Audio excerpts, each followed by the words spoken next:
Long time ago and far away there lived a king and a queen. They were very happy for their first child. A girl had been born. We must have a grand christening for her, said the king, who was delighted to have a daughter.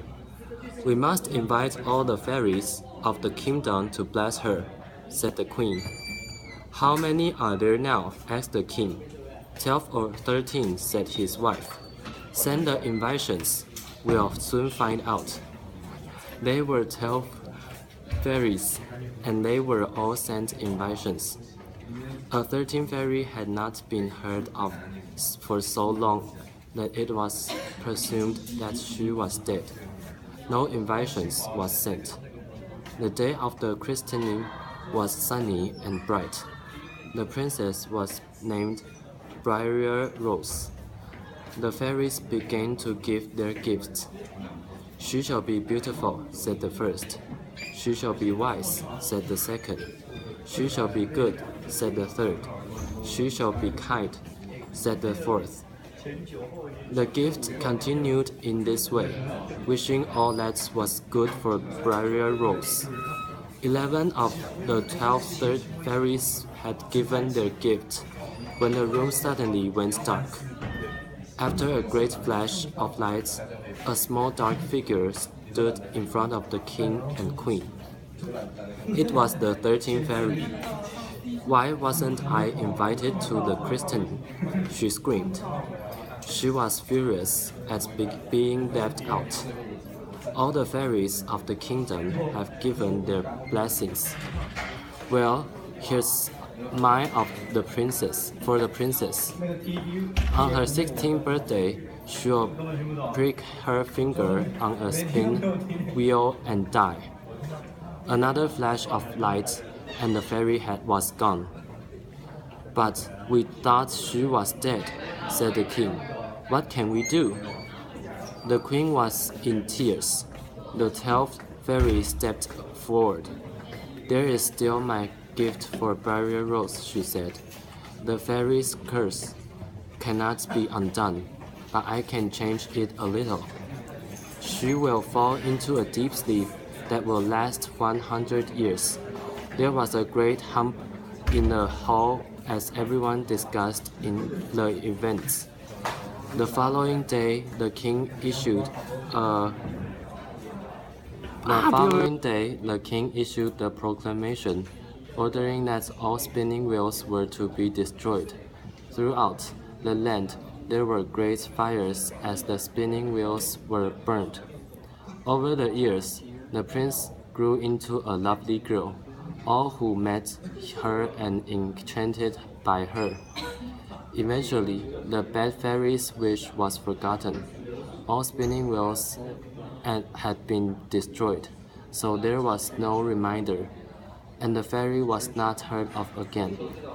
And so, on Briar Rose's 16th birthday, the king and the queen were due to arrive back from a faraway visit. There was to be a large birthday party for the princess. Briar Rose was wandering around the place. Everyone was preparing for the party, so she could please herself where she went. As had never set foot in, she decided to go exploring. I wonder what is the Great South Tower, she said. All the servants and courtiers wished her a happy birthday as she made her way across the place.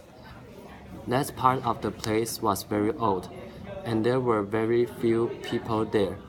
The base of the tower was in a corridor. The entrance was very small. The key was on the outside. It was very stiff, said the prince, and she turned the key. There, it's open.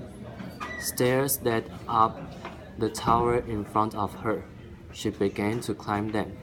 Meanwhile, her parents had arrived back at the place. Has anyone seen the princess? Asked the king. Today is her 16th birthday, the day when the curse may fall. Somebody must know where she is.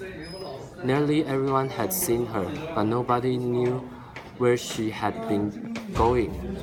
"She must be found," said the queen. "If the prophecy is to come true, today is the day." A search of the place and the grounds began. Meanwhile, the prince had reached the top of the tower, where there was another door. This time, there was no key, and the door was slightly open. "There must be a wonderful view of the rest of the place and grounds from the window," said the prince. Then she heard a strange whirring around.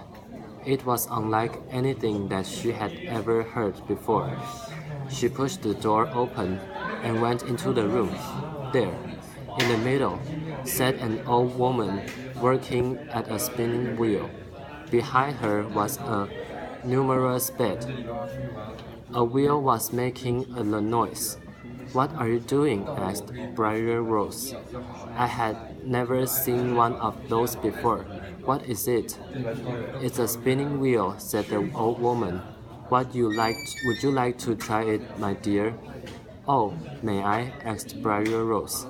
She sat on the stool in front of the wheel, and the wheel whirled around. As soon as she touched the spin, she pricked her finger. She fell to the floor in a deep sleep. The old woman was really a 13th fairy in digest, picked her up and laid her on the bed. At that moment, all over the place, people began to asleep. The cooks who were preparing for the party fell asleep over the stringing and tasting. The servants fell asleep over the washing up. The laundrymen fell asleep while they dusted, polished, and prepared for the party. The king and queen, the courtiers, and the guests fell asleep in the great hall. The guards fell asleep on their posts. The search parties looking for the prince fell asleep when they searched in the gardens. Even the fowls fell asleep on the stable walls. The birds and the butterflies fell asleep in the place's vegetable gardens. The entire place fell asleep, along with the princess. Years passed, and from time to time, a king's son would come to the famous barrier hedge to try and find the mysterious sleeping prince that the legend spoke of. But none gets through. The hedge was too strong, and the prince were cut to bits. 100 years passed, and the tale of the Sleeping Beauty as the prince was known became a great legend. Very few people believed she existed. One day, a king's son came to a nearby village. Legend says the old man was speaking in the village square. Legend says the prince lies asleep behind that great barrier hedge just outside the village in my grandfather's day. You could see the topmost turret of her tower, so they say. The prince stopped to listen. "Where can I find this hedge?" he asked. "Just beyond the village, young sir," said the old woman. "If you're going to try, you'll need more luck than the other young men who had to go." "I shall try," said the prince. "I have heard the Sleeping Beauty in my kingdom." The prince went to the hedge and held up his sword. He went to strike the hedge, but where his sword met the thorns, great roses bloomed instead. A path opened for him. For the 100 years were up. The curse was lifting. The hedge seemed to disappear before him. He went through into the place grounds, walking past the sleeping rabbits, birds, and butterflies, and the gardens at their works. The kitchens were full of cooks and who had been moved for 100 years. They were all fast asleep. Even the king and queen, who were seated at the table in the great hall, were sleeping soundly.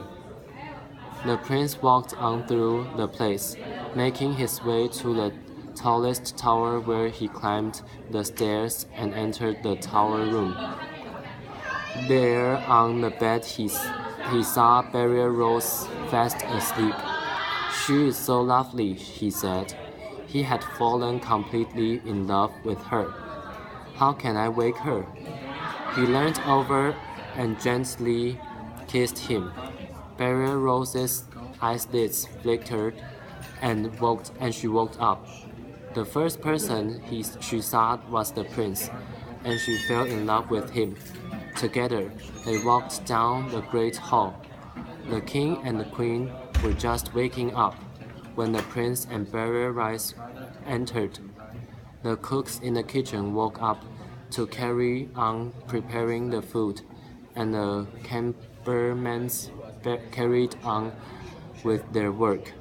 The party was still to be held, but it was an engagement party instead of the birthday party. Prince and Barrier Rose were to be married. The hedge disappeared, and the village saw the place again. They realized the legend had been true. The bad fairy was never heard of again.